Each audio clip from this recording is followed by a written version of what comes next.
Di Cilacap, Jawa Tengah, ada seorang warga yang menemukan karung mencurigakan di belakang rumah tetangganya. Ternyata dalam karung itu ada seorang perempuan dalam kondisi yang sudah tidak bernyawa. Yang mana perempuan ini dilaporkan hilang 1 hari sebelumnya. Dalam waktu kurang dari 24 jam, pihak yang berwenang berhasil menangkap pelaku yang ternyata adalah tetangga korban sendiri. Dan pelaku katanya melakukan hal itu gara-gara sering menonton konten gak pantas di ponselnya. Ini adalah kronologi serta fakta dari sisi forensiknya.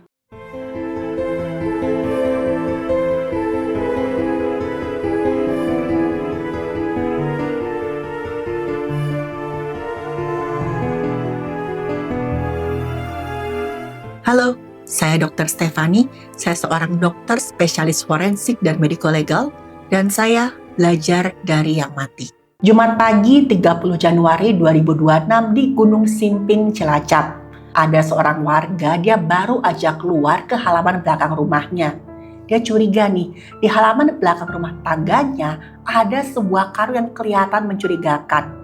Karung itu dikelihatan begitu aja di samping septic tank. Di sampingnya itu juga ada beberapa lembaran asbes yang kayaknya tadinya menutupi karung itu. Tapi entah karena angin atau apa, akhirnya penutupnya pun jatuh. Warga tersebut tambah curiga karena sehari sebelumnya dengar ada kabar ada keluarga yang melaporkan hilangnya anggota keluarga mereka. Orang yang dilaporkan hilang itu berjenis kelamin perempuan, usianya baru 4 tahun, kita sebut aja inisialnya EH. Rumah EH ini hanya berjarak 20 meteran dari lokasi karung itu ditemukan. Untungnya warga ini langsung menelpon pihak yang berwenang. Pihak yang berwenang langsung datang dan melakukan olah TKP. Dan ketika karung itu dibuka, mereka menemukan ada jasad perempuan yang usianya masih sangat-sangat muda. Bahkan perempuan ini diperkirakan usianya tuh belum sampai 5 tahun. Udah pasti pihak yang berwenang bilang ini adalah tindak pidana. Dan beberapa tetangga yang melihat memastikan ini adalah EH yang dilaporkan hilang 1 hari yang lalu. Jasad EH kemudian dibawa ke rumah sakit untuk diperiksa oleh tim forensik. Dari hasil pemeriksaan di awal diketahui korban ini usianya masih sangat-sangat muda teman-teman. Dan dari analisis awal lokasi korban ditemukan itu diduga hanya sebagai semacam tempat pembuangan, bukan lokasi korban kehilangan nyawanya. Kondisinya korban itu dalam kantong plastik yang kemudian dimasukkan ke dalam karung dan karungnya tadi diikat dengan tali. Dari analisis lebam dan kaku pada jasad itu menunjukkan korban kehilangan nyawanya sekitar 12 hingga 24 jam sebelum ditemukan. Dan tim forensik menemukan ada sejumlah luka, tapi luka yang paling parah ada di alat kelaminnya korban. Ya, ada indikasi korban mengalami kekerasan dan tindakan tidak senonoh. Dan ketika keluarga melihat bahwa EH sudah tidak bernyawa, hati mereka benar-benar hancur. Apalagi orang tuanya EH. Mereka nggak habis pikir siapa sih yang tega melakukan hal semacam ini. EH tuh sehari-hari dikenal sebagai anak yang baik, dia ceria, sering main sama teman-temannya yang lain, dan keluarga mereka tuh merasa mereka nggak punya ya orang yang musuhi mereka sampai segitunya dan mau melenyapkan nyawa anak di keluarga itu. Pihak yang berwenang kemudian memeriksa sejumlah saksi terkait aktivitas terakhir EH sebelum ditemukan dalam keadaan nggak bernyawa. Dan diketahui nih teman-teman, EH terakhir ketemu dengan keluarga itu 1 hari yang lalu sekitar jam 10 pagi. Katanya EH pamit nih mau jajan es sekaligus pergi main dengan teman-temannya. Pihak yang berwenang kemudian menggeledah rumah tempat jasad EH ditemukan tadi. Yang ternyata diketahui rumah itu dihuni oleh sepasang suami istri dengan 2 anaknya. Ada 1 anak laki-laki udah dewasa usianya 23 tahun. Ada juga 1 anak yang usia masih sepantaran dengan EH. Anak laki-laki sulung di keluarga ini yang berusia 23 tahun tadi kita sebut saja dengan inisial R. Diketahui nih, orang tua dan adiknya R ini sedang keluar kota. Dan sudah beberapa hari ini R hanya sendirian di rumah. Tapi waktu pihak yang berwenang membuka rumah itu, rumahnya dalam keadaan kosong. Padahal nih teman-teman, katanya orang tuanya EH itu sempat minta tolong R untuk membantu mencari EH 1 hari sebelumnya. Itu terakhir kali mereka melihat R. Dan hari itu R udah nggak tahu ada di mana. Tapi untungnya berkat kesigapan pihak yang berwenang dalam waktu kurang dari 12 jam, R berhasil diamankan di Purbalingga. Dan R langsung dibawa ke kantor pihak yang berwenang untuk dimintai keterangan. Waktu diamankan inilah R pun menjalani pemeriksaan intensif oleh penyidik. Udah bisa ditebak, awalnya R menyangkal dan dia bilang dia nggak tahu sama sekali tentang EH. Pihak yang berwenang benar menunjukkan berbagai macam bukti, keterangan saksi, petunjuk lokasi, juga barang bukti yang menguatkan dugaan mereka kalau R terlibat dengan hilangnya nyawa EH. Setelah terus-menerus didesak, akhirnya R pun mengaku kalau dialah yang sudah menghilangkan nyawanya EH. Dan motifnya teman-teman, karena waktu R melihat EH, muncullah hasrat untuk melakukan tindakan gak senonoh. Jadi awalnya R ketemu sama EH waktu EH baru pulang dari rumah temannya. R menyapa EH dan waktu itu R tahu kalau EH mencari temannya untuk diajak bermain, tapi temannya sedang pergi. Setelah itu R membawa EH masuk ke dalam rumahnya dengan alasan akan diajak bermain dengan adiknya. EH sama sekali gak curiga karena dia udah kenal R itu sebagai kakak dari temannya. EH pun masuk ke dalam rumah yang tentu aja saat itu dalam keadaan kosong. Begitu masuk ke dalam rumah, EH langsung diarahkan untuk masuk ke salah satu kamar. Tiba-tiba aja di ruangan tersebut, R menyuruh EH untuk melepas pakaiannya. Udah pasti EH menolak. Dia menangis ketakutan, dia teriak-teriak minta tolong. R panik, dia bekap mulutnya EH, dia bawa ke kamar mandi. Dimana di kamar mandi itu ada 2 buah ember yang isinya penuh dengan air. Dan dengan gak berperasaannya, R pun masukkan kepalanya EH ke dalam ember berisi air tadi.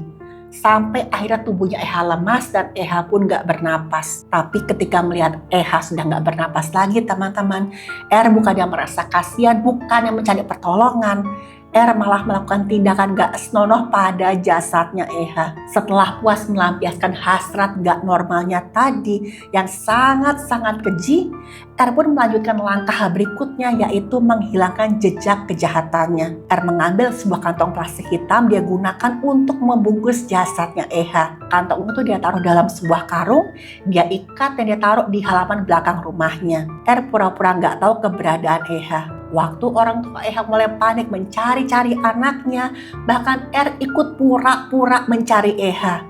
Padahal dia tahu EH ada di mana. Setelah itu R berusaha melarikan diri ke kota lain, tepatnya ke Purbalingga dengan harapan untuk menghilangkan jejak. Dan R berharap perbuatannya nggak terungkap dan jasadnya EH nggak segera ditemukan oleh warga sekitar. Pihak yang berwenang memeriksa R secara intensif dan ketika handphonenya dia periksa, ketahuan nih kalau R sering banget menonton konten gak senonoh dari handphonenya. Ada banyak banget konten yang gak pantas di handphonenya R. R juga sering banget mencari konten gak pantas dari internet. Bahkan ketahuan kalau ini sudah berlangsung sangat lama. Dan dorongan tersebut tuh pelan-pelan berkembang menjadi semacam fantasi yang menyimpang yang semakin sulit dikendalikan oleh R. Dan R mengaku dia tergoda dan gak bisa mengendalikan hasratnya. Dan akhirnya pun dia melampiaskan fantasinya pada korban alias EH karena tadi gak bisa menahan diri. Sempat ada dugaan jangan-jangan R ini punya semacam gangguan kejiwaan. Tapi ternyata enggak. R sadar penuh dengan apa yang sudah dia perbuat. Dan R bisa mempertanggungjawabkan perbuatannya. R mengaku dia tuh mengalami kesulitan dalam membedakan antara fantasi, dorongan, sampai batasan moral. Semua itu samar-samar saking seringnya dia menonton konten yang gak pantas di handphonenya. Dan kondisi ini menyebabkan R kehilangan rasa belas kasihan pada EH. Padahal EH ini masih sangat muda, usianya belum 5 tahun, teman main adiknya lagi. Dan R juga punya adik sepantaran EH. Selama ini teman-teman warga sekitar tuh mengenal R sebagai orang yang pendiam, tertutup dan jarang banget ngobrol dengan tetangga. Dan R tuh sebenarnya gak pernah menunjukkan gangguan perilaku yang mencurigakan sebelumnya. Jadi gak menimbulkan kewaspadaan di lingkungan sekitar. Cuma dianggapnya R ini orang yang pendiam dan gak bekerja. Tapi teman-teman, ini menunjukkan ya, kalau kita tuh gak pernah bisa menilai orang dari penampilan luarnya aja. Pihak yang berwenang kemudian mengamankan sejumlah barang bukti penting dari lokasi kejadian dan juga rumahnya R. Barang bukti utama berupa kantong plastik yang digunakan oleh R untuk membungkus jasadnya EH. Ada juga barang bukti lain yang gak kalah penting, yaitu pakaian yang dikenakan EH ketika kejadian. Pihak yang berwenang sudah pasti menyita telepon genggam alias handphonenya R sebagai sumber utama bukti digital dalam pengungkapan kasus ini. Dan handphone ini tuh punya peranan penting banget untuk mengungkap motif juga perilaku si pelaku ini sebelumnya.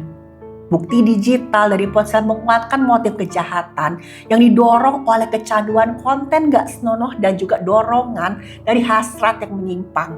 Dan ini teman-teman sangat-sangat berpengaruh dengan cara R berpikir. Jangan pernah kita sepelekan sesuatu yang katanya tuh hanya konten, hanya iseng. Ini buktinya. Konten gak senonoh itu mengaktifkan sistem penghargaan otak secara berlebihan dengan memancarkan neurotransmitter atau kimia otak namanya dopamin dalam jumlah besar.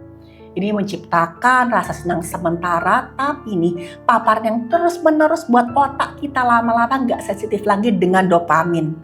Makanya sering banget nih, pecandu konten gak senonoh itu membutuhkan konten yang semakin lama semakin ekstrim untuk merasakan kepuasan yang sama.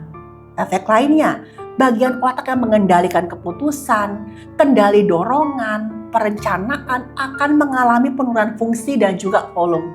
Ya, konten semacam itu merusak struktur di otak kita. Dan akibatnya seperti R tadi, dia tuh kesulitan mengendalikan hasrat dan juga emosinya.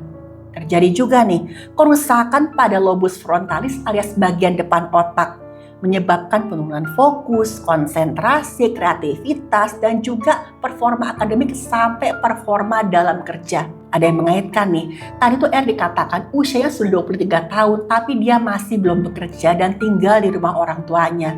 Dan banyak yang bilang dia tuh gak termotivasi untuk mencari pekerjaan. Dan memang teman-teman segitu berbahayanya konten gak senonoh yang selama ini ditonton oleh R.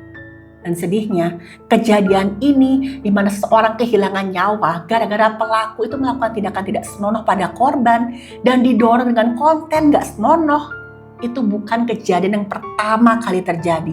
Sudah banyak contohnya. Tapi satu hal yang pasti teman-teman, orang tua korban akan mengalami trauma berat akibat kehilangan anak dalam peristiwa yang sangat tragis. Gak ada orang tua yang rela anaknya kehilangan nyawa dengan cara seperti ini. Dan keluarga korban berharap pelaku dijatuhi hukuman seberat-beratnya sesuai dengan perbuatan keji yang sudah dia lakukan. Dan sampai saat ini proses pengadilan masih berjalan. Mari kita sama-sama doakan semoga korban mendapatkan keadilan dan keluarga korban diberikan kekuatan.